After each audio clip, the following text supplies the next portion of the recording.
individual items for consideration. Item A, public hearing and first reading of an ordinance regarding the proposed rezoning to apply a special use permit in R2, single family and two family district to allow a resort property with related development standards on approximately 19.96 acres out of the Ingram Acres subdivision, Lot 2B, addressed at 1251 Sleepy Hollow Lane. Mr. Looney, welcome. Thank you, Mayor, City Council. Christopher Looney, Planning and Development Services Director for the City of New Braunfels, Texas. This request was postponed by City Council at your last meeting at the applicant's request. This property is between Green Road, Sleepy Hollow Lane, and the Guadalupe River. It is just west of Green. It is, as we can see from this aerial, significantly encumbered by floodway and floodplain, and is currently vacant. Here is an image of the property. It is currently zoned R2, and the image on the right is the land use. And just to reiterate, it's vacant. R2, what zoning is that? That's one of our duplex zoning districts. It's an older one. It was drafted in the mid-1960s. It allows both single-family and duplex neighborhoods where a single-family house or a duplex can be built on individual lots. And then just as a reminder about duplexes, they can be either attached or detached. The R2 district also allows some non-residential uses, many of which, though, are allowed in all zoning districts, such as churches, schools, and farms. Don't think I have to remind everyone about the rezoning process, but just as a reminder, it's driven by state statute and requires steps to ensure public engagement. And that is due to how activity on someone's property can sometimes have adverse impacts on surrounding properties. So the state has laid out a process that all cities must follow when someone requests a rezoning. But I thought it would be good to talk a little bit about an SUP because we have a lot of those and thought it might be a good opportunity to discuss them a little bit. So what is a special use permit? Well, the first thing is that it's not a permit. That's quite the misnomer since permit's in its name. But what it really is it's another zoning district. And more precisely, it's a zoning overlay. So when City Council approves an SUP, that is not a property owner's permit to go and then build something. It's just the zoning. If an SUP is approved, the next step is typically the property owner then applies for an actual permit, a building permit. The building permit stage is where all of the detail about what is actually built gets reviewed, and that's where it's ensured that all of the adopted building, fire codes, et cetera, are adhered to by the builder. So since an SUP is zoning, it must follow the same state-mandated process that's established for rezoning. Our current adopted zoning ordinance allows SUPs to be requested to allow any use that is not allowed by right in the base zoning district, so like in this case, R2. Just as an example, there's outdoor event centers or offices, if they're ever requested in residential neighborhoods. Sometimes someone wants to try it with an SUP, and our ordinance allows that opportunity. Conditions, as you know, cannot be placed on base zoning districts. However, they can be imposed on SUPs. The thought process is that with the right conditions, a use that is not normally allowed in certain zoning districts could be made to be compatible with existing surrounding uses to ensure a neighborhood's character is maintained. Now, our comprehensive plan, Envision New Braunfels, does include actions that encourage additional lodging and tourism uses of the type that's requested by this applicant near key amenities in town, like this property. Our comprehensive plan, though, also encourages protecting our scenic and recreation river corridors and to take environmental and infrastructure actions that ensure the safety of the public now and in the future. Therefore, staff wanted to find a way to not flat out recommend denial of this request, but to develop a list of conditions since the applicant had modified their original request and decided to request an SUP. And so staff wanted to see if we could develop a list of conditions that would ameliorate the negative impacts to neighboring properties in a way that might help get to approval.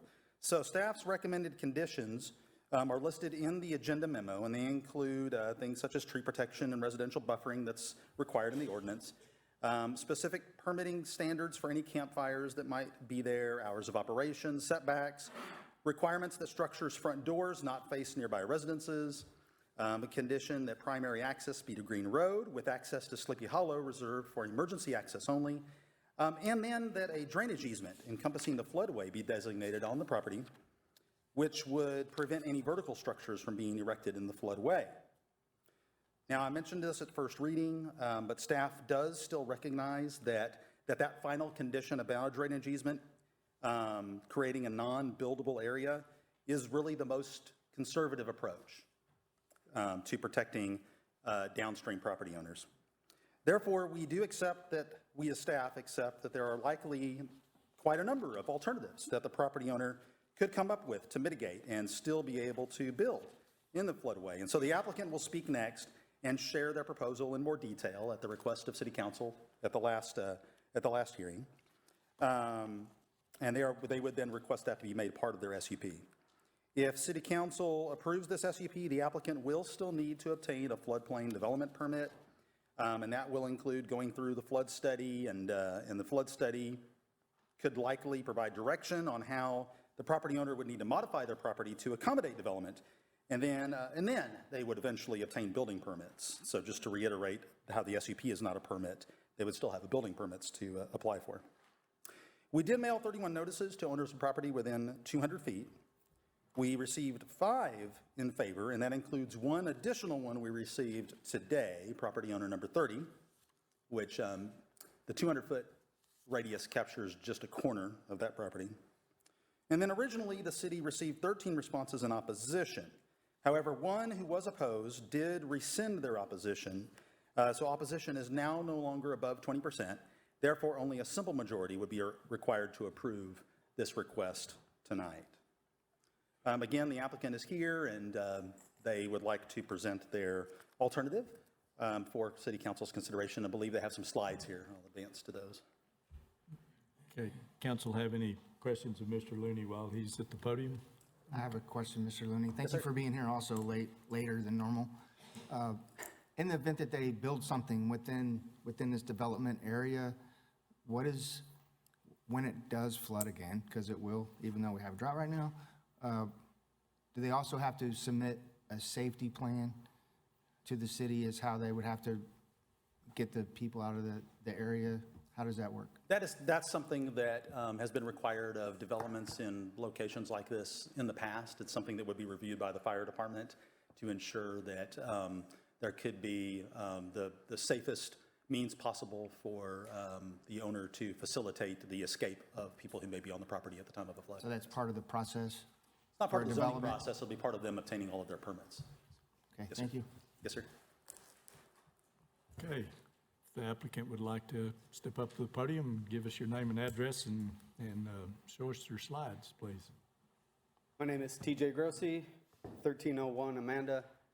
Mayor, Councilman, appreciate the opportunity to share with you. I believe there has been a lot of different discussion in regards to this development over the past handful of months. There have been a lot of different things shared and not shared, and what I just want to focus on tonight being that you have heard the request from us prior to this as to what it is that the development is. The request of the SUP is for a resort property. The SUP Type 1 was applied for a use. Specifically, the resort property is not allowed in the R2. The zoning standards that were presented, the 8 standards, are typical for a Type 2 SUP. So as you go through what is the Type 1 and the Type 2 SUP, the Type 1 was specifically for the use with some standards. So you go through what's required for a Type 2 SUP. The Type 2 SUP requires stuff such as access, making sure that we have that in place. That is something that we spoke about and are willing to do. Type 2 SUP also allows for you to put standards regarding I apologize here, I grabbed the wrong notebook. In regards to hours of operation. That is typical of a Type 2 SUP and not a Type 1, but we were still willing to work with staff and put together these standards. The one standard that we were not able to see eye to eye on was the drainage easement. As Mr. Looney said, it is the most stringent of the requirements. We were asked to go back and to work through what the drainage easement standards would look like on this property. We did not speak with staff specifically about the drainage easement because they stated in previous meetings that they were going to still recommend the drainage easement even if we had another meeting, and we know that staff has a lot of meetings. So what we did was we sat down with our civil engineer. We talked about what was going to be required during building permitting and development in the floodway. We discussed what would actually create a little bit of more of a safety zone from what the city's minimum floodway standards are: elevation, location on the property. And so the standards that we have presented for you was in regards to a buffer of 150 feet along this side of the property, because these residents whose lots are here, homes are approximately 60 to 80 feet from this property line. We wanted to create a little bit more space from any vertical structures that would be going onto this property. We thought it was the best way to mitigate any vertical structures on this property from creating an impact. Our civil engineer said it will help with any flood studies for our no rise and no impact that we're going to be required to do during any building permitting process on this site. We also increased the buffer, which was agreed upon, from 50 feet to 100 feet along Sleepy Hollow. That was more for aesthetics than it was for floodplain mitigation. We wanted to make sure there was a little bit more vegetative, natural area because we had heard from the residents over the past handful of months that no matter what we do, they really weren't going to want any development on this property. It's been vacant. It's been a large open field. There's a lot of natural wildlife.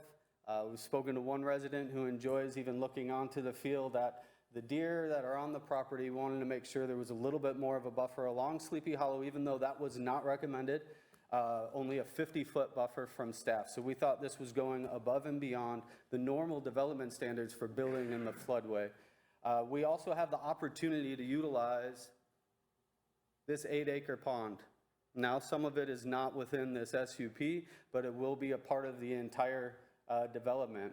Any development that would take place in this yellow shaded area, which would be what is in the floodway and would still be allowable if these buffers were put in place of 150 feet and 100 feet, this yellow area, any development that would take place within there, we would be able to utilize that pond to help mitigate any flood risk.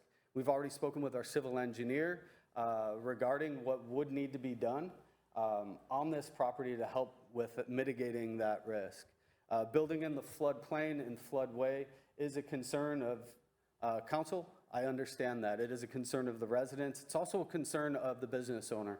The business owner will be investing a lot of money. He wants to make sure that what he invests is going to last. The idea of building something that's going to be removed immediately is not fiscally something that a business owner usually jumps into right away. And so making sure that he hires the right design team, that will not be me. The design team who have the initials behind their names will be able to be the ones to put different engineering practices in place to help mitigate floodplain risk. And so we would ask that the flood standards for, what side? There it is. I knew there was a corner. I jumped through here. We wanted to make sure the flood standards would fall in more in line with setbacks, which are set in zoning regulations, that, height requirements and the location of a building on a property, and not strictly not allowing building within the said property. That colorful map you saw showed all the areas we couldn't build in if the drainage easement was there. Somewhere around 74.8% of the property would be removed from allowable buildable area. So this owner would no longer be able to build on his, but only 25% of his property. And so that was a concern, and we want to work together to make sure, even with some extra buffers, giving up some land in certain areas to still allow what the owner would like to provide to the community, which is a nice resort property. These are some of the pictures I showed them last time. There had been some questions about RVs on the property. This is not the intent of the owner to build RVs in this manner. The intent of the owner is to build RVs in this manner. So anywhere where there would be RVs on the property, this is going to be more of the style of the development, where they're not stacked on top of each other, but it's creating an element of privacy. It's creating an element of, hey, you can get away when you go to this place. And so I just wanted to show that because I know RVs have come up a couple times. As of right now, there's only a couple areas on this property where RVs are going to be allowed. By building code, you can't put them in the floodway, and so there will not be, per building code, RVs in the floodway. A small portion of the project may show some RVs in them, but it will, with this style of development, it will be a small portion. With that, if you have any questions for me, the owners are here today as well. Council, any questions of Mr. Grossi or the owners? Okay. Thank you. Be prepared. There may be some questions for you when we open it up for public comment.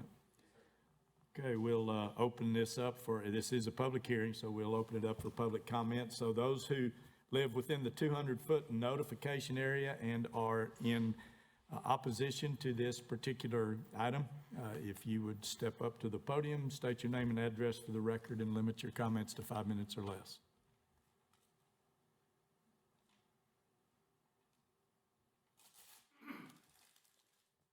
Mayor, City Council, thank you.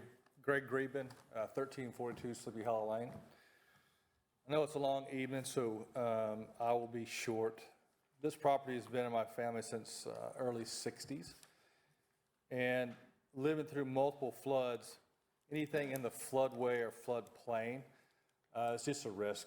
And it's a higher risk of whoever lives downstream is going to just be at mercy of any structures that are flowing down the river, whether their intent is removable or unremovable. When the floodwaters rise, that damage is going to occur, and even more so if there's more structure in the way. So right now, what the applicant has proposed is the upzoning would allow at least 40 freestanding cottages with 60 bedrooms, approximately 40 vehicles, 100 plus visitors, and 10 RV slips, 10 to 20 vehicles, trailers, and RVs, and 20 plus visitors. These 120 are more short-term visitors. And their 50 or more vehicles, trailers, and RVs would be crammed onto a property that is 80% in the Guadalupe River floodway or the floodplain. This is my concern as a property owner. And all the accesses to this development will be through the Guadalupe River floodway. For these reasons, and then you'll hear from others tonight, I'm sure, I do respectfully submit that requesting upzone is not appropriate for this property or in the public interest, and it should be denied due to safety risk and when flood occurs. Thank you. Anyone else in opposition that lives within the 200-foot notification area?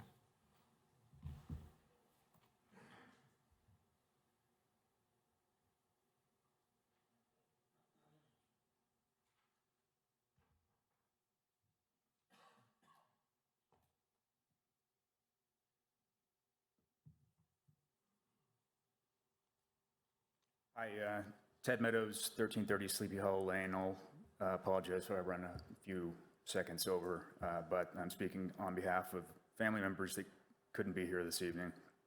I just want to briefly thank neighbors who repeatedly come in from out of town, oftentimes missing work and important family events to be here. It's a shame we haven't heard from the applicant himself, or council or staff for that matter. It certainly is right, but I certainly appreciate the continued effort and sacrifice that our neighbors have made this past 6 months. I'd like to start by saying, our family is supportive of the recommendations of city staff and the Planning Commission, contingent upon each and every one of the 9 conditions originally written in the 25th council meeting as written. Condition 8, which concerns the floodway, is a particular concern as it deals directly with safety during future flood events. To allow development in the floodway is contrary to everything the city has done in the past 20 years, from spending significant taxpayer money, buying lots for the specific purpose of preventing any future development of any kind, to various zoning ordinances, to their crucial participation in the FEMA insurance program. As you know, some of these very FEMA lots are located along Sleepy Hollow, directly across the street from and even abutting the applicant's property. That said, my nagging worry is the applicants will still not adhere to the critical conditions held forth by staff. Why would I say that? Because of some troubling patterns where the applicant tends to act first without proper permitting, from dumping sand and aggregate in the river at their location at the 46th Bridge, to insisting on placing hazards in the floodway at the Green Bridge, to parking their buses for months on end in the floodway and the applicant's property. The list goes on, and since the 25th, heavy equipment has been used to cut down trees and site prep the floodway portion of the property. I'll give them the benefit of the doubt and assume that they had good intentions for the river and neighboring properties. However, this was done without prior permission. And just to touch on the case of the sand in the river, their defense was that they did it the prior year and no one complained. Well, maybe it's because no one noticed, and that doesn't make it okay or safe to circumvent normal permitting procedures whatever the intentions. I challenge you to ask any river property owner in close proximity to a rock and R business how they feel about the applicant's stewardship of the river or care and respect for their neighbors, especially after a flood event. If it seems we have an unusually high degree of skepticism about the applicant's plans, it's because it's based on decades of precedent. And while the ownership has changed, key senior management remains, and the issues I just highlighted largely occurred after the sale. This is not meant to be an ad hominem attack against the applicant, but with the decision of such critical and enduring importance, past performance must be heavily weighed before granting expanded future development rights. Unfortunately, a lack of trust has entered the picture here. And as with any business deal or personal relationship, if trust is lacking, you simply need more than words. And that's kind of where we are now. We hear the words over and over, but we need you guys to turn these words into enforceable policy that ensures the safety for everyone. The notion that the applicants are uniquely aggrieved here is just silly. If my neighbors and I decided to plan a resort on our side of Sleepy Hollow, we'd be rightfully prohibited from doing so because of the exact same floodway concerns. There's a reason why NBU chose not to build on that property and instead built their new facility on higher ground out of the floodway. There's a reason the property remained undeveloped for all these years. As the applicants themselves have already stated, they can develop it currently in accordance with R2 standards. July marked the 20th anniversary of the 2002 flood, and our paper ran a series commemorating the event, and I'd like to quickly highlight a couple of points.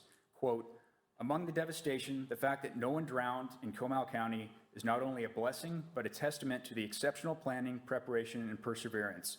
Though no lives were lost here, people upstream and downstream weren't as lucky during the week-long event, which claimed 9 lives, damaged 50,000 structures, and left 5,000 homeless. The flood would lead to buyouts of hundreds of homes in New Braunfels and surrounding communities. FEMA's updated floodplain maps have today all but ended floodplain habitation within unincorporated county areas and city limits. Again, as I noted at the beginning, we are not against safe development on the applicant's property. I would not be here if not for the fact that 80% of the applicant's property lies in the floodway, upstream from my neighbors and me. Contrary to the current applicant narrative, we are not NIMBY neighbors. Keep in mind, our backyard is literally the Guadalupe River, and all that entails for better or for worse. But the floodway and flash floods are a reality that's not going away as much as we had hoped it would. Our whole neighborhood is in the floodway. I wish it wasn't. Oh, okay, I'm wrapping up right now. I wish we weren't in flash flood alley. I wish the river didn't flood. I know safe, sustainable development is important to each of you. It's in your bios. I know flood safety is of the highest concern for both city government and Envision New Braunfels. So to even consider the density of people and vehicles and structures they're proposing is frankly terrifying, given the very real possibility that any one of these objects could block our only exit during the next flash flood event, not to mention the precedent this would set for other floodway development. During the most recent floods, the emergency alarms did not sound. Often these occurred at night. So it's not uncommon to wake up with floodwaters already in the floodway. Floods are tremendously stressful situations for all of us, and I fear for the tourists who would have no idea what's coming. As we did in 2002, let's be mindful of the past because safety must take priority. Safety for residents, safety for tourists, safety for everyone. In the most recent FEMA evaluation, Rockingham was singled out as one of only 3 areas of concern, the others being RV-related properties. So how exactly does a floodway development such as this square with FEMA standards and their effort to mitigate floodway development in New Braunfels? I'd like to quickly close with a couple of brief floodway-related quotes from FEMA. Quote, "A floodway is the primary conveyance area for deeper, faster-moving floodwaters. A floodway must remain open in order to allow floodwaters to pass. The objective of floodplain management is to ensure that the floodway is reserved to do its natural job, carrying floodwater. The preferred approach is to avoid all development there." Thank you. Sorry for running over. Anyone else that is within the 200-foot notification area that is in opposition? Mayor, City Council members, my name is Ross Rathgaber, 1366 Sleepy Hollow. We're number 17 on the map. My family's owned the home on Sleepy Hollow since 1974. As Ted said, there's a reason there's nothing on this property right now. There's some pretty smart people around here, and they probably would have figured out some way to develop it before now if they could have. My dad is a developer. He and a partner in 1975 bought the village, or what is now Green, and then sold it all. And one of the things he told me over the years, he said, "Ross," he said, "there are just some properties that just cannot be developed."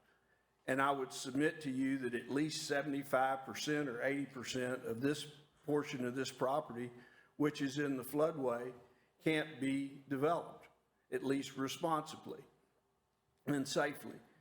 I wish I could claim credit for this idea, but after the meeting on the 29th, I guess, when this was postponed, due ostensibly to the reason that the applicant wanted more time to work out the condition 8, I think it is, about building in the floodway, which they clearly have not, to the staff's satisfaction. A fellow walked up to me in the parking lot and he said, he said, "We need more parks in New Braunfels." And it strikes me that this is the ideal situation that could be a low-intensity park with virtually no improvements, but lots of open space. And that's what this property is really suitable for. Thank you. Anyone else inside the 200-foot notification area that is in opposition? Stacy Retzloff, 1368 Sleepy Hollow Lane. I'm here this evening to express my strong opposition to allow the proposed rezoning of the property at 1251 Sleepy Hollow Lane to be passed. To allow a resort to be built in this area would only achieve negative repercussions for the neighbors and community. I'm concerned for the following reasons. I'm concerned about flooding. 80% of the property is in a floodway, which by definition is a channel built to take the floodwaters of a river. Our property has already experienced several floods, which have washed away our home and damaged our property over the years. Each flood has left not only our neighbors' personal items in our yard, but we have also taken on the Rockingham buses, tubes, rafts, canoes, ice chests, etc. in our front yard and in our house. Therefore, there is no doubt that when the next flood hits, whatever is placed in the subject property, including RVs, cabins, and cottages, will end up being in and damaging our residential home. I'm concerned about safety. If we were ever in a situation where we need to evacuate quickly from the area, we have one way out, which is at the corner of Ewing and Green Road. It is very worrisome to consider that we will be evacuating at the same time as a resort full of tourists. I'm concerned about security. Tourists coming to Green are there to see and be in the river. We already have tubers that come out of the river, trespass, and make themselves at home on our property. It is inevitable that the guests on this resort property are going to walk, hike, explore the area, and go down our driveways to the river at any point during the day or night. Who is going to stop them? I've not seen or heard anything on this proposal that would prevent this from occurring. I'm concerned about noise. There will be added noise that will be generated so close to local homes. Green is a mecca for live music. If lodgers are there, they are going to want live music, which will come under the developer's definition of outdoor activities. What sort of guidelines would there be about having singers or bands or concerts with their amplifiers or the guests' personal speakers? Who is going to monitor that? Is it now my responsibility to monitor and report the noise after 10 p.m.? The additional traffic and noise would destroy the unique nature of this area. I'm concerned about fire. There will be definite fire damage that will be threatened by the possible sparks from campfires during our dry summer and fall months. A fire would be a literal devastation to the homes in this area. I'm concerned about the wildlife. There is a large deer population in the area. Developing this area in the manner proposed would only displace the wildlife. And finally, I'm concerned about the lack of sufficient monitoring and rule enforcement if this project is passed. At this point, I have no confidence in the developers and their request for expanding their development rights without the responsibility. They have only presented an incomplete conceptual proposal and have only asked for exceptions to the rules and restrictions that were placed by FEMA for a reason, to protect people and property. I hope and trust you will consider the property owner's feedback and decline the request to rezone and deny the application for a special permit use of the property at 1251 Sleepy Hollow Lane. Thank you. Anyone else living within the 200-foot notification area that wishes to speak in opposition?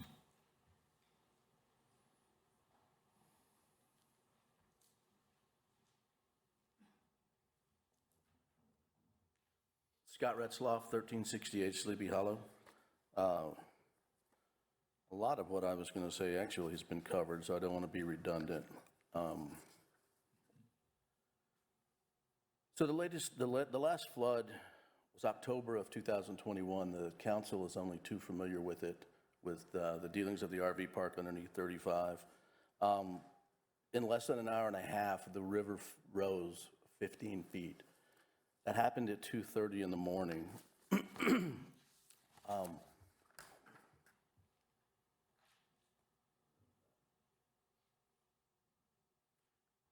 There's not really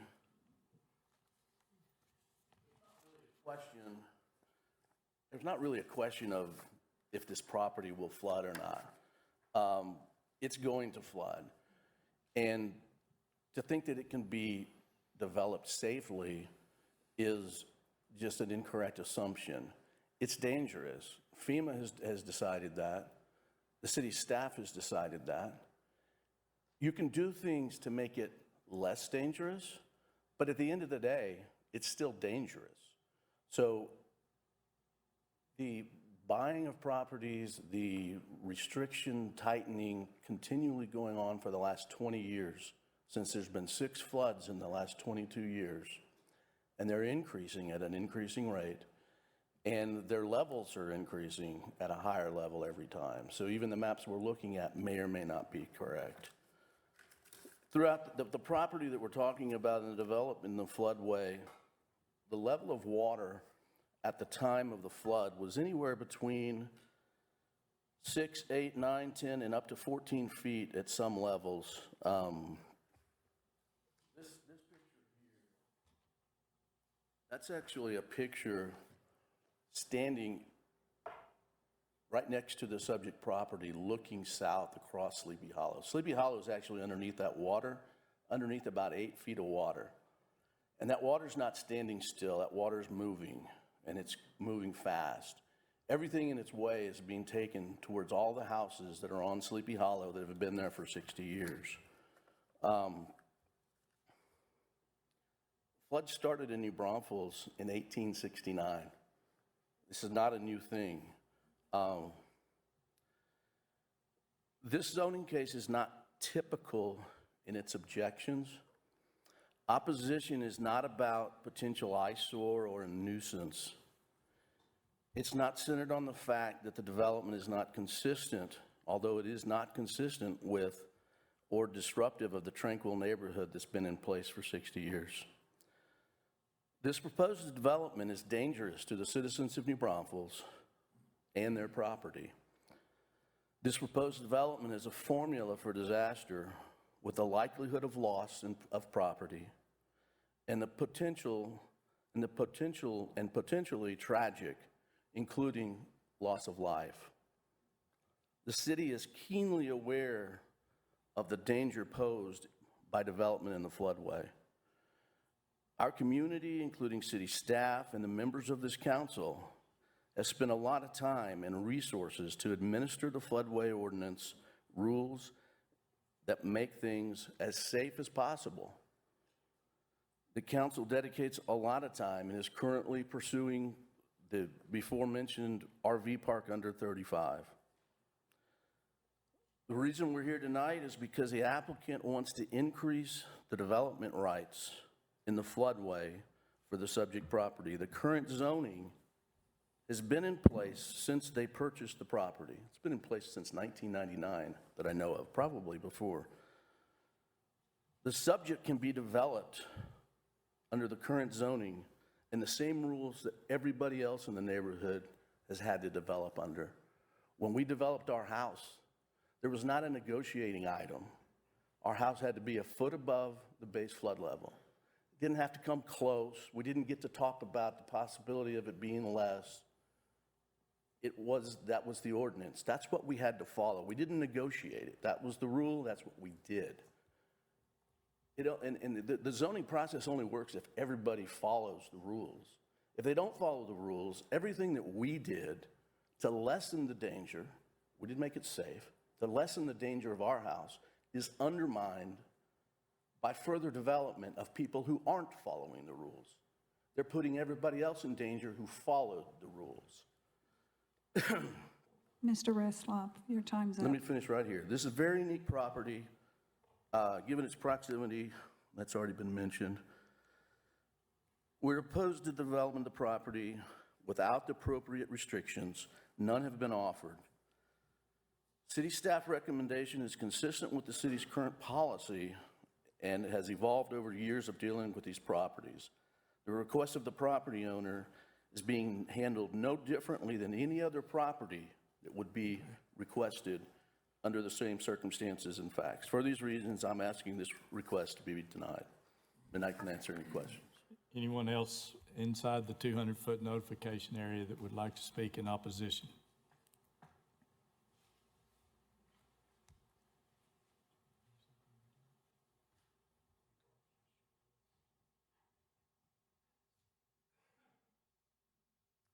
I'm Jim Wanamaker. I live at 1324 Sleepy Hollow Lane. I'm opposed to this development for a lot of the reasons that we talked about. I think that, the current status of the river, today, and just the way that it's carried on with the traffic down there, I don't see a lot of shepherding by the developers, the potential developers, Rocking R, in trash, in monitoring the people that they're letting on there. The current level of the bacteria in the river is off the charts high. My dog got, incredibly sick from being in the river. We moved here from San Antonio 6 years ago. We didn't even know Sleepy Hollow Lane existed, really, until we found it. And I think that adding more, people, more density into, this area isn't the kind of development I think that the city, with wanting a Class A development, is really looking for. I live right next door to the FEMA lot. Last week there was a Suburban with about 10 people that were trying to access your city lot to get onto the river. And there's really no access, and so there's a huge liability. And I think opening up more traffic in that area is only going to make matters worse. I mean, you'll probably have to hire some kind of security, to be able to maintain, I think what's going on there. There was an ambulance that used our driveway on Friday to pick up a disoriented tuber that, got lost. Had to go into our gate, kind of disrupt our lives, per se, but, I mean, this is like a person that was completely intoxicated and had gotten hurt. 2 days before that, it happened at my neighbor's house, right next door. So there's a lot of things that are going on down there that, we can't even really use it at this point. I can't go down there just because of what's going on, and, I wish that it were different, but it's not. All of the dangers as it relates to building in a flood way. I look at those images and of the houses that are intended to be built, and they're like 3 feet off of the ground. Well, I'm looking at trying to build my house up, and I have to be 15 feet above ground. And that's for a reason, that's for safety.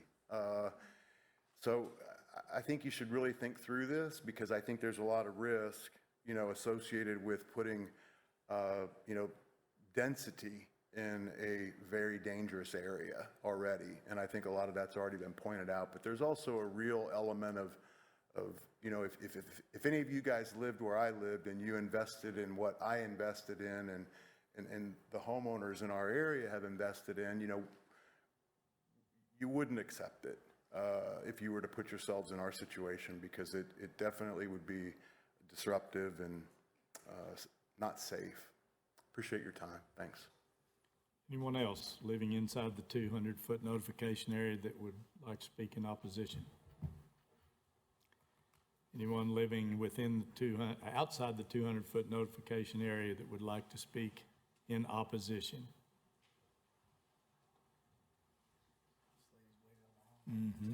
Anita Watson. I live at 197 West Lincoln, and I would like to speak in opposition of the special permits, because I have witnessed the flood of 98, the flood of 72, and also helped clean up the Wimberley San Marcos flood, and that area is going to flood.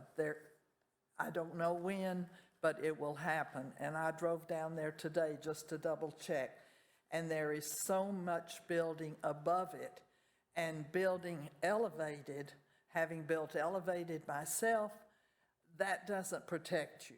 Whatever comes downriver is going to get you, and it will get them. And the thing that scares me the most is escaping that area, because right now there's nothing but Yulin Lane, and apparently they would have to put another access.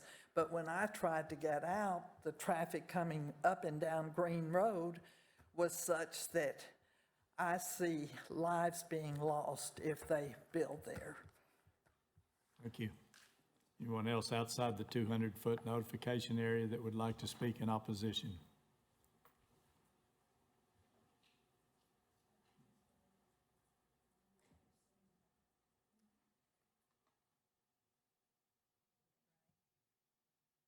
My name's Cappy Felger Adams. My husband Fred and I, we live at 1234 Sleepy Hollow Lane. We're 3 houses into the bend, directly across from, where the river's way.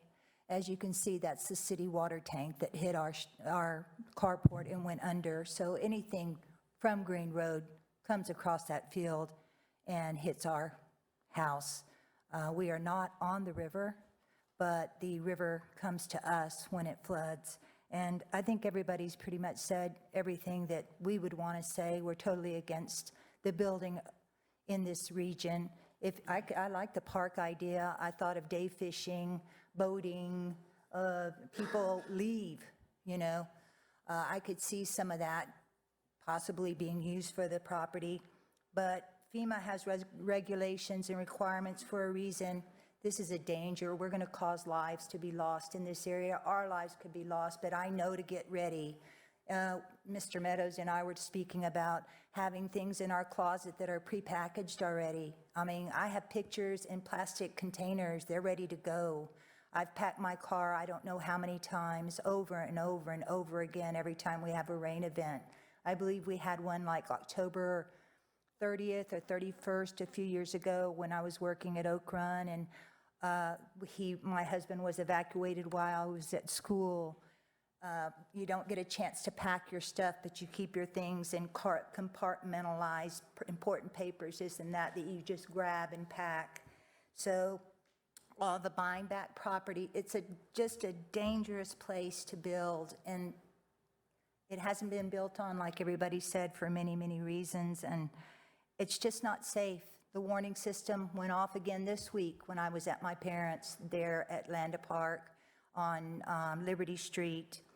It went off at our house. Why do we have that warning system for floods if we're not going to pay attention to it?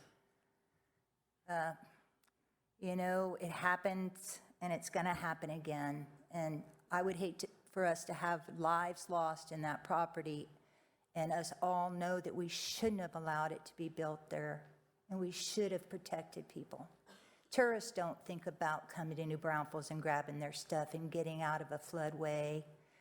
They're not getting ready for it to happen. They're partying, they're drinking, they're excited. They're not thinking about escaping. They don't have it stuck in their brain, the fear. So it's just not a safe area. And I just definitely agree that Condition 8 needs to stay in there. I'm sorry, they need to work around it. And we are totally against taking out that requirement completely, and we're basically against it, but he's right. I wrote a letter, an email, and said, you know, we've been against it from the beginning, and we're still against it, but if they're going to build it, we need that number 8 condition to keep that area not being built on, that 74%, and I'm sorry that that takes away 74% of that property, but I think that's just the way it has to be.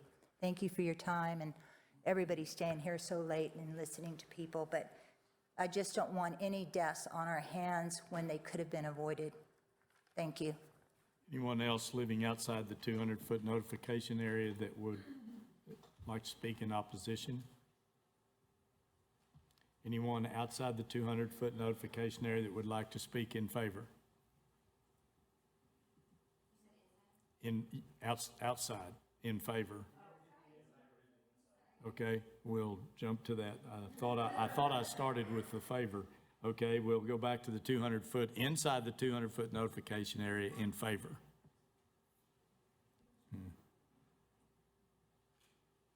It was my fault, sorry. That's okay, good evening. It's late, so.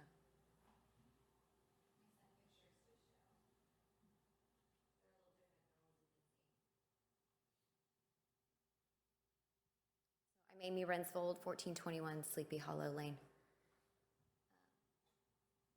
I won't mess with this. Good evening, thank you for being here so late, Mayor, City Council, everybody that stayed. You're gonna have to bear with me this evening. I did not graduate from the Toastmasters program or the academy that they have, so I apologize in advance. I learned a long time ago that when somebody shows you truly who they are, believe it. I want to show you this evening who I am. This is my family. These are my kids. This is my house. My house. This isn't my weekend home. This isn't my summer home. This isn't my Airbnb. My daddy didn't pass this down to me. I worked hard for this house. Now I want to tell you a little bit about these gentlemen over here. They are honest, hardworking businessmen. They are family guys. They care. They care about us as neighbors. They are part of our community. They heard our neighborhood's complaints about a live music platform that they had that was close to our cul-de-sac. They moved it to a part of their property that doesn't affect us anymore. They heard us. They took action. When we had another neighbor that was having drainage issues at their backyard, that was through no fault of the Rocking R, guess who stepped up to the plate and solved that problem? The Rocking R did. Who worries about us when it floods, like everyone has showed? It's Shane. Shane loses sleep over it, he's told me. He was mad in October when those alarms didn't go off. He was pissed. I talked to him afterwards. He worried about us. Who answers my calls, my texts, my phone, or my emails, no matter what time, no matter how silly the question? It's these guys, all of them. Never once have they not returned a phone call, an email, a text, anything. They often refer to us as their neighbors. I emailed once, I've emailed several times asking for donations for my children's various school functions or sport functions. One time I emailed like twice in a 3-month span. So I was apologizing, saying, oh my gosh, I'm so sorry I have to, come to you and ask you this again. Do you know what the response I received was? Neighbors never have to ask or apologize. That's a quote, a direct quote. Neighbors. You see, the decision to support this is easy for me. It's because of the trust and relationship I have developed with these gentlemen and their team. That makes this totally easy for me. This property could be developed in the future in any other way by somebody I don't have this level of trust and relationship with. They're not going to care about my input. They're not going to care if I call and say, so-and-so had a light shining in my child's window. These guys will, I guarantee it. They'll be at the property the next day fixing it. For me, this is easy because these gentlemen have shown me who they are, and I believe it. Thank you. Anyone else inside the 200-foot notification area that would like to speak in favor? I think we covered all 4 areas. Okay, we'll close the public hearing. I did. Okay, outside the 200-foot notification area in favor. I had to go to hers, okay, sorry. Good evening, Mayor, City Councilman. My name is Tracy Mangold. I live at 1488 Sleepy Hollow Lane. I'm a full-time resident on Sleepy Hollow, and it's my permanent residence. The majority of the properties along Ewing and Sleepy Hollow are vacation homes or second residences. And I only mention this to you because whatever development that happens on Sleepy Hollow will greatly impact me on a daily basis, unlike the property owners that come in for a weekend visit every now and again. So this rezoning ordinance is of utmost importance to my husband and I. We are in favor of having the City of New Braunfels grant a special use permit at 1251 Sleepy Hollow Lane. The main reason that I'm in support of the development is the trust that I have in Rock-and-R. Yes, they are our neighbors upriver from our property, but they have acted more like friends that live next door to us. When Mr. Holliday purchased Rock-and-R, they reached out to our neighborhood and they asked to meet with us just to go over what their plans were just for the parking lot of the existing Rock-and-R area. They wanted to bring in food trucks. They wanted to bring in an artificial turf area to be able to put up a big screen to be able to have Friday night movie nights right there in the parking lot. They didn't have to come talk to us as neighbors to be able to do that. They could have just made their decisions and, done what they wanted to do with the property. Well, that showed a lot to me that that is truly acting like a neighbor to us by being able to do that. Amy mentioned how they had removed a pavilion that just happened to be right over the fence line right next to our property that they used to host barbecue cook-offs and wedding events and family reunions and some things like that. They were concerned with the noise that could occur during those events that would come over the fence line into our property. So the moment that Shane had shared this with Justin's like, move it. Let's just move the whole metal building, and they moved it onto another piece of their property further away from our neighbors. That once again showed me the trust in them that they wanted to be our neighbors, not just a commercial venue that's happens to be located right next to us. So when Justin and Shane began working on the property to develop the Lower Green District, they once again came to us as neighbors on Sleepy Hollow and on Ewing and asked to meet with us. They approached us very early in this process. They didn't wait until it got put onto the city council's meeting agenda to say, oh, now let's meet with the neighbors real quick. I've come to city council meetings before, and I've sat right here and I've listened to these large developers that buy property here in town, and they're talking about building a 100-bedroom facility, 800-bedroom facility, and then you've got a long line of opposition. And it seems like the long line of opposition comes because there's not been any prior communication with the neighborhood, where Rock and R has gladly opened up all means of communication with us. I've probably met with them 4 or 5 times over the last few months. I've had numerous emails, numerous phone calls with little questions. Hey, how are y'all going to handle this? Well, come on. I have watched them take their initial plans of what they thought they were going to develop this with and totally take it back to the drawing board to revamp after they've had meetings with us. They've made themselves an open book to our neighborhood to say, hey, let's work together on being able to build something over here. You know who's not going to do that? Is someone who comes in and decides to put in duplexes in the R2 zoning that's currently in there. So now, in a floodplain, we're not dealing with one business owner that knows safety. Shane's been through how many floods? He knows how to prepare things for a flood. And you're going to bring in how many individual duplex owners if you leave it as R2 and that's what gets developed in there? Now we're dealing with what? 25, 30, 40 different homeowners, making sure they didn't leave trash up underneath their duplexes and around it to come downriver. I would much rather deal with one business owner, someone that I trust, like Rock and R, than a whole lot of other business owners in the area. You know, and I believe that our community here in New Braunfels, as well as the city councilman and Mayor Brockman, that trust has to be earned. Okay, I'm gonna go a little longer, being that others got to as well. Rock and R has earned my trust. Don't we wish that every developer that came into New Braunfels and bought property here and wanted to develop it, that they would be able to treat the neighbors the same way that Rock and R has treated us in this project?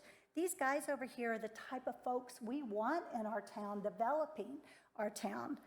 And I respectfully ask you, Mr. Mayor, City Councilman, to vote to accept this special permit for 1251 Sleepy Hollow Lane. Thank you. Anyone else outside the 200-foot notification area would like to speak in favor?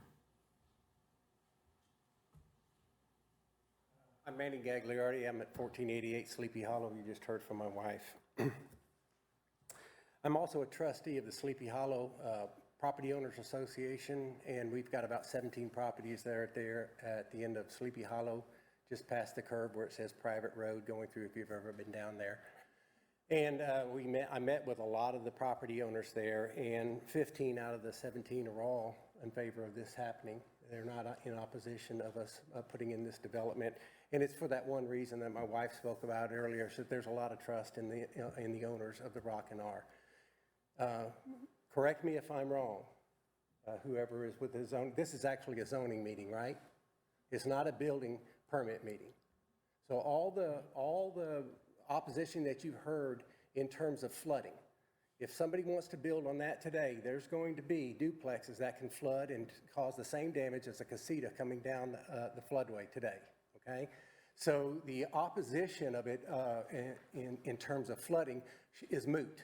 It's a moot point. It's already zoned to be able to build something on there. What they're asking for you is to be able to build something different than the casitas there, so that they can put in a resort area, okay? So I have no concerns about the flooding, because it's already going, if it's going to be built, something can be built there today that is just as dangerous as coming down as a casita, all right? So, and whether or not that they're able to build something outside of the, what we as property owners have had to build, that's really not what the question is here today, because that's up to the building permit people over there when they're going to build this property, of what they'll issue based upon the plans that they submit. So what we're talking about is, can they build duplexes or can they build casitas? Can they put an Airstream in there and a restaurant in that area? Or can they just bring in a bunch of duplexes and build in that area? Because that can happen.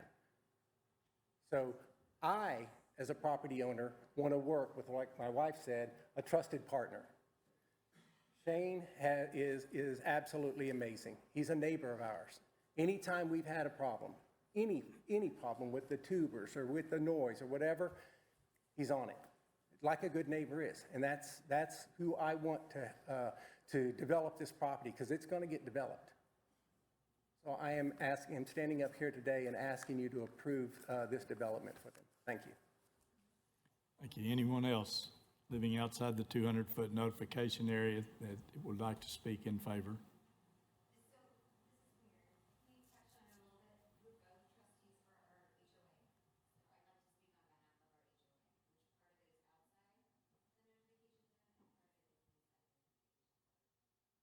Okay.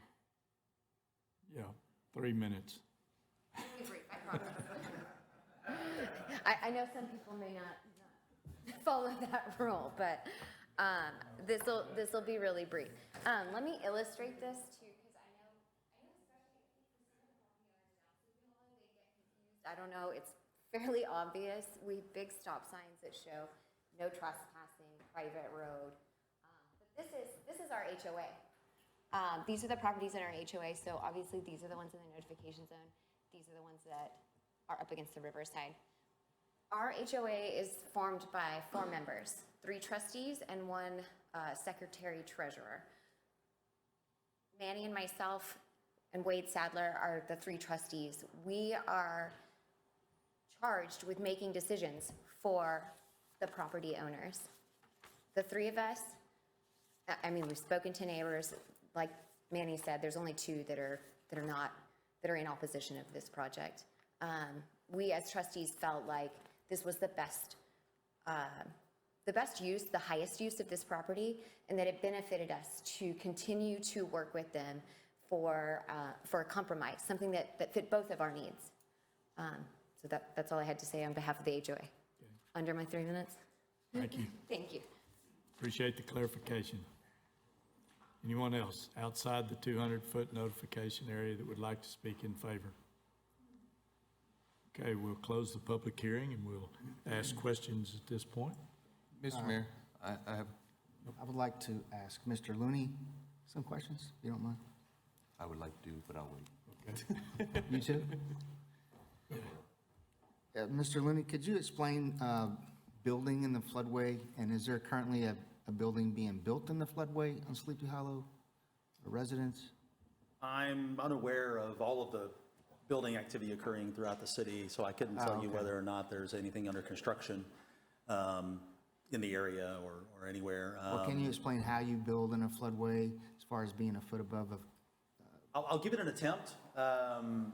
As I understand, if somebody wants to build in the floodplain or floodway, after they first ensure that they have the right zoning to allow the use, and then plat the property if it needs to be platted, then they would start with a floodplain development permit.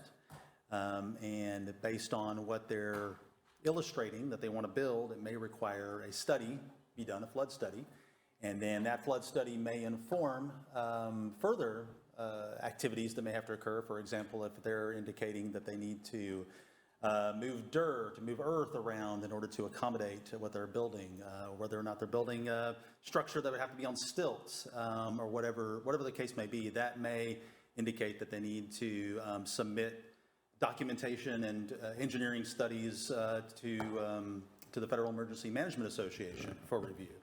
And then ultimately, if all of that is approved by the federal government, then they can ask for a building permit and go through then the city-adopted building codes and fire codes and so forth to obtain a building permit like anything would outside of the floodplain. But I would ask if there are any city engineers in the room that might need to correct me on any of that. Then So all the homes on Sleepy Hollow that are on the river bank, they all meet these requirements? That's why they're so many feet up in the air? I couldn't tell you for sure what the rules were when they were built in the 1970s or whenever they may have been built. The rules may have been different, may have been more lax. I'm not sure what is physically out there at the moment. Were they built before they were in the city limits? Would the rules have been different? Just what the rules are today for current construction. Thank you. Yes, sir. Yes, sir. Okay, so it was brought up twice tonight that the R2, they can put duplexes in there. So if they follow all of FEMA rules and what have you, they can put a bunch of duplexes on here?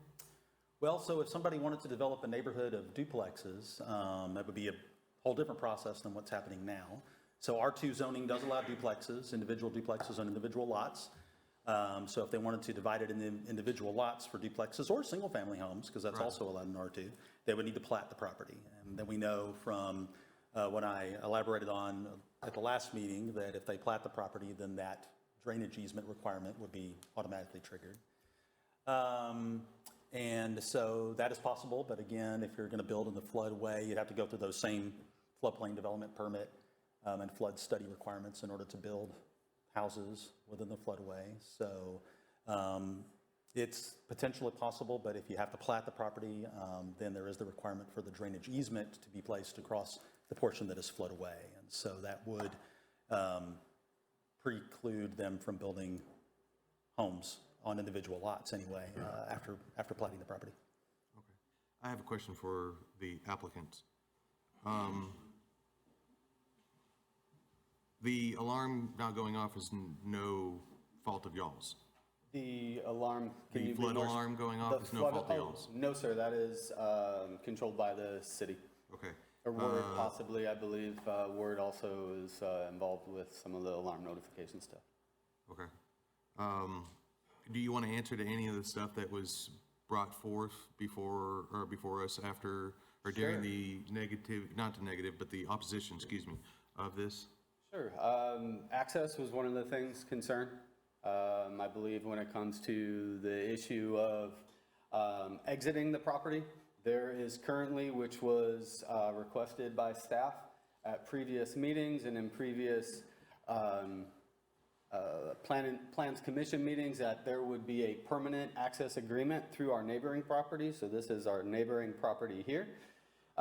There currently is recorded at the county, you can go find it, that has a permanent access easement agreement to allow free access through to Green Road without creating any congestion onto Sleepy Hollow or Evelyn. And so there is two routes to get through there. It would be on this side or on this side. It's an open easement agreement for access and is not by meets and bounds, stating that the easement agreement can only be here. It also could be from this side. The one thing in regards to getting people off of the property, this has been a conversation in regards to the emergency action plan that would need to be in place. They currently have an evacuation plan on their 10-acre facility where the main rock in our property is. I believe Shane had spoken on it at the Plans Commission meeting that in past years, because of old notification systems, it took anywhere between 3 to 3.5 hours to evacuate, move everything out of the floodplain. Because of all the new technologies and the new ability for notifications, they're able to evacuate their 10 acres that they currently operate within about 35 to 45 minutes. We're trying to get it down to 30 minutes. It's constantly being tweaked and looked at, but they currently have an evacuation plan in place. How are you notified to get evacuated? So I believe Shane probably could speak better to this than I would, being that he's the one who actually receives these notifications, so I will let him speak. I apologize for interrupting. You're good. I'm interested. Shane Wolf, 1405 Green Road. I was on the board of Word, Mike Ducera, for 10 plus years. I was part of the infrastructure of putting that plan together for the emergency management plan that was done after the 2010 high water event. That consisted of about $300,000 in GBRA, Corps of Engineers, and the city itself. So we have triggering devices and sirens that begin even above Canyon Lake from that perspective. We're on text message notifications from that standpoint and email. We're also partners with NOAA at the airport from that standpoint of it. So I've got reach and strand on all aspects of it. Now, after the 2010, because of these emergency evacuations, I can notify 4 or 5 hours before the wall of water per se, that some of us have been talking about, that ever gets there. It used to take me about 20 to 30 people, give or take, about 4 hours to move what we needed to move. Now, because of the stuff that we've done on wheels, is about 25 to 45 minutes and 5 trucks. So the notifications absolutely helped. It's not if or when we're going to have to use it again, or it is when we're going to have to use it again. But I am confident in the things that we've put in place with the city, with the GBRA, with the Corps of Engineers, that we're better prepared than we've ever had been. I've been down there every single night. It's high water, knee deep in the water from that perspective, as Amy mentioned. I'm down there when the siren's not going off, and there's nothing that makes me madder than that siren not going off, and I'm sitting there, and I drive up to PD, and he's raising his hands. We need to fix that. I will make it my endeavor with y'all to fix that. I mean, if they get a phone call from me and I tell them to turn it on, they should be turning it on. I'm knee deep in it, by all means. I got a note on that one, Let me interrupt real quick. We talked about this siren. Who's that on? That's us, right? The city dropped the ball on this, right? Why is that not going off? Why does it not go off even one time? Yeah, I don't know about the particular instance. And who is that on? I'll have to look into that as to why the sirens, but we have the ability to activate those sirens either remotely or on site. So I'll have to check into the. That's inexcusable that there'd be one time even that the thing wouldn't go off. Sure. And then we have a business owner asking us to turn it on. Yeah. So I'm not aware of that call being made. That can't happen. Certainly want to, no, absolutely not. Certainly want to look into that. And so I do want to speak to you, Shane, about that to find out when that may have occurred. Where I am, the water was about to come into. Okay, so that was. So less than 1 year ago. Just the last one. Yeah. Is the siren automatic or is it manual? Pardon me? It did go off this past Tuesday. Pardon me? Well, that was a practice alarm. I did hear that one. But is it automatic or manually turned on? No, it can be activated manually on site or remotely. Probably needs to be automatic. That's my opinion. Well, I would think, both opportunities, but, that was all put in place, like you said, by several different partners, and it's, it needs to work. You're right. I just one last question. I saw, hold on, my notes. October 1998, there were some buses wrapped around trees and whatnot. Did y'all own the property at that time? 10 acres where those buses were located in 98, yes. Okay, and what have you done to fix that from happening in the future? So for the emergency evacuation plan, it goes on a variety of different tiers. First and foremost, we're about 3 days out with 70% chance of rain. Over 1 inch of rain triggers my personnel, my staff, on what we start moving out of the location that's on those 10 acres from that point. We've got, as I can draw on this, right? Yeah, this area, come on. This area here, where right now you drive down Green Road and you see the Rock and R buses, that's actually out of the floodplain, floodway from that perspective. We only have less than 500 yards to go to move our equipment, which we do. And each inch and each percentage of rain that occurs, even more so than what's at that 1 inch in 72 hours, we tighten our belts even more from that perspective. Thank you. Yeah, you see where my line of questioning is going. More duplexes are possible. These sirens will be addressed, I'm sure. Buses are being dealt with. So my concern is safety of not just the residents that live there, but also the people that come and stay. So thank you for answering my questions. In regards to the buses, they also lease a property up Irvinburg. That is another business owner in Green who owns the property, and they store their buses. It's far out of mind, out of sight. It's no longer on Green Road. They do have some that are still in this area on this property, but no longer located in the floodplain. So they do have another off-site facility where they keep a lot of cages and buses as well. Mr. Gross, I have a few questions. The access road you're talking about? Yes, sir. It's next to there's a 150 feet buffer between the cul-de-sac and the property? Yes, sir. Is that access road within the 150 feet or is it in addition to It would be 150 in addition to, so you can kind of see NBU utilized this property with an agreement with the owner, and they utilized an access road here as they were moving their critical facility out of the floodplain. They utilized this road, brought the new force main down Sleepy Hollow, and that had not really been utilized to access Sleepy Hollow prior to that.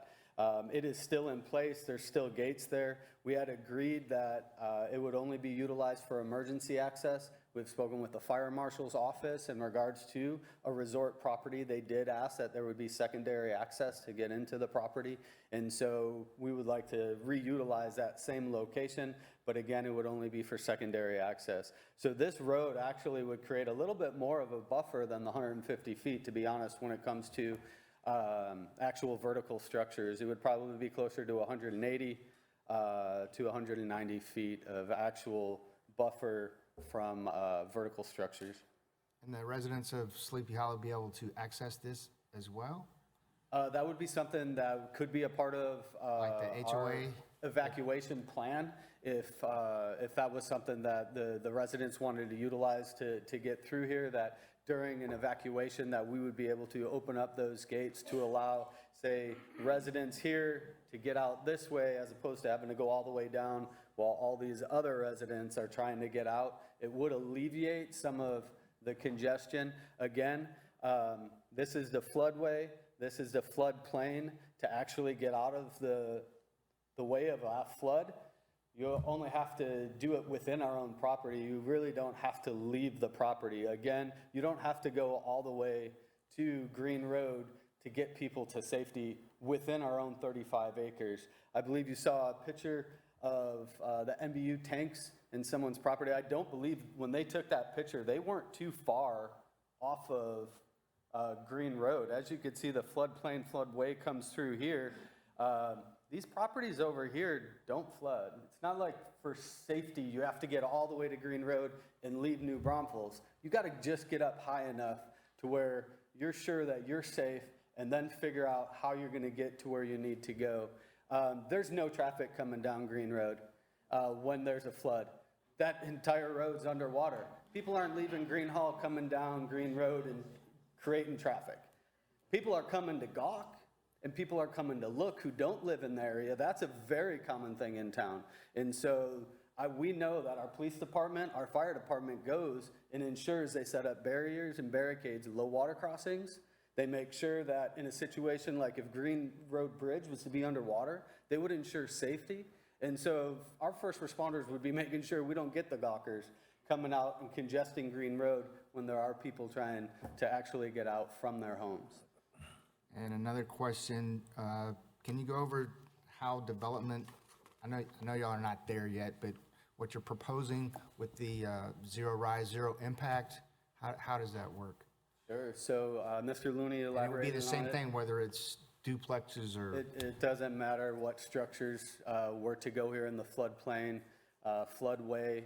The city has floodplain development standards that allow development in the floodplain and floodway. Flat out, it's allowed. FEMA allows floodplain development. Do they discourage it? They do discourage it because it is a safety risk. There is a concern. But at the same time, it's allowed. If the city wanted to not allow it, you are a home-ruled community.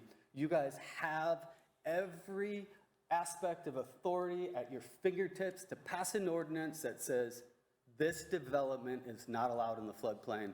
It's not allowed in the floodway. But you don't have an ordinance in place right now. This is a special use permit. We're asking for special exception.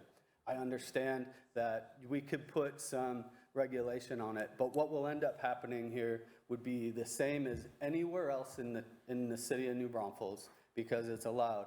We would have to get a civil engineer to do a flood study. We would look at the hydrology of the river. We would look at the flows of the river during the 5-year, the 10-year, the 25-year flood, the 50-year flood, the 100-year flood. We would have to study the river 1,000 feet upstream, 3,000 feet downstream. We would have to make sure that whatever stick we put in the ground, whether it's one pillar to support a platform or it's 20 pillars to support 20 platforms, There can't be a 0.1 foot of rise, 1 foot upstream, 3,000 foot downstream. That is the intensity of the ordinance you already have in place. That is why we did not come up with new standards for developing in the floodway, because the city already has stringent standards. All of these will be elevated 2 feet above the base flood elevation by city standards. They will go through the full process that is required by the ordinances that are already set in place. If we go through the whole process and the city engineer says, you've created 1 foot of rise, 1/10 of a foot of rise, it gets denied. It goes back to redesign. We go back through the civil engineering. Maybe we can't do 40 structures like we thought. Maybe we can only do 30. We tried, we did all of the things to, all the best management practices to design a low-impact development, but we're still creating an impact. We're gonna have to go back to the drawing board again. Why would they change it to only 30? What would cause that? When we do our full study on everything that we're gonna do, if it shows a rise, maybe we would have to scale it down. That would be done at the point of So everything design. you put there potentially causes an after effect? Could. Right? It And could if so- it's not engineered correctly, yes, sir. And my last question, can you show on the map of where the proposed RVs are going to go? So It's not going to be in the yellow zone? no, sir. So what you have, actually, I'm going to scratch that real quick. City ordinance does not allow RVs in this area. The building code says no RVs in the floodway. So this area, we would not be allowed to put RVs. So would it be on the top? This is where the city building codes allow RVs, is all through here. Okay. Obviously, as you could see, if anyone looks at a topo map, as much as I love lines on paper, each one of these is a contour showing how steep this edge is. If anyone's ever been out to this property or looked at it, it's kind of a steep edge. Not really going to be building too much down in here. So it kind of creates this little situation here where you can kind of put some stuff in there. I like drawing on this thing, as y'all see. I've been a Madden I commentator. actually do have one more follow-up, and I know he's Okay. fixing to jump on. So you put a structure on stilts, right? Yes, sir. That's the idea, because you have to. Trash cans, dumpsters, barbecue pits, kayaks, during a flood, those are all going to take off. So I know you don't have to put it in the SUP, just something to think about. Yeah, so we've Including actually. cars. We've talked about that. As an ownership group from a design side, there are a lot of resorts you go to where you park at the main entry and, you walk into areas, you have golf carts, something smaller impact than, say, a vehicle going downstream. Also, this isn't going to be a residential neighborhood, not as proposed. So there's not going to be all the extra stuff, commercial garbage, disposal like you would have at a hotel room or anywhere else. There's not going to be garbage cans. Our solid waste division here in the city is great, but they're not going to be driving these roads to get to them. There'll probably be a commercial dumpster somewhere that, as a part of their resort, that they'll have to bring trash out to, and that by itself would be serviced at that point. In regards to fire pits, I know that did come up, fire safety.